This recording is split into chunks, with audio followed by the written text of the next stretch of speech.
হাজার কোটি টাকা। ভাঙন আর প্লাবনের হাত থেকে রক্ষা পাবে ১৬ লাখ কোটি টাকা সম্পদ। বর্তমান সরকারের প্রতিশ্রুতি থাকলে তিস্তায় বরাদ্দ না দিয়ে নিজস্ব অর্থে ৪ গুণ বেশি টাকার পদ্মা ব্যারেজ প্রকল্প ইকনেকে পাশ করেছে। এতে ক্ষুব্ধ উত্তরের মানুষ। কিছু পাওয়া যায় না, সেই লড়াই করে আমরা তিস্তা পানি আনবো।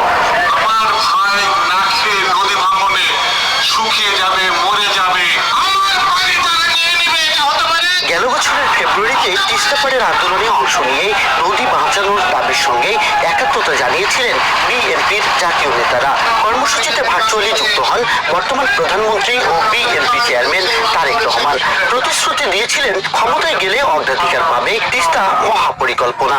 অগ্রাধিকার ভিত্তিতে তিস্তা মহাপরিকল্পনা বাস্তবায়নের সব রকম উদ্যোগ আমরা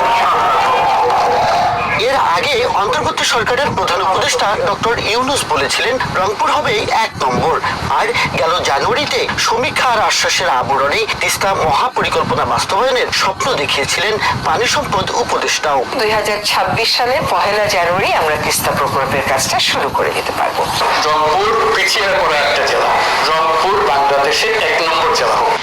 আওয়ামী লীগ সরকারের টানা ১৭ বছর ধারাবাহিক প্রতারণার পর অন্তর্বর্তী সরকার কথা না রাখলেও নতুন সরকারের দিকে আশায় তাকিয়েছিল উত্তর জনপদ। কিন্তু বুধবার ইকনেক সভায় প্রায় ৩৫,০০০ কোটি টাকা ব্যয়ে পদ্মা ব্যারেজ প্রকল্প অনুমোদন পেলেও তিস্তা এখনো ঝুলে আছে বৈদেশিক ঋণের অপেক্ষায়। এতে ক্ষোভ আর হতাশা নদী পার জুড়ে। দেশীয় অর্থায়নে যদি আপনার ওই পদ্মা ব্যারেজ করা হয়, তাহলে তিস্তা মহাপরিকল্পনা কেন নিজস্ব অর্থায়নে পাশ করা হবে না? তিস্তা নিয়ে আসলে কোনো সরকারি সঠিক কথা এখন পর্যন্ত বলেনি। এক এক সময় এক এক ধরনের কথাবার্তা আমরা শুনেছি। কেন ভাই আমরা দেখতে পাচ্ছি না? আমরা চাই তিস্তা পার যাতে খনন হয়, এইটাই আমরা দেখে যাইতে চাই।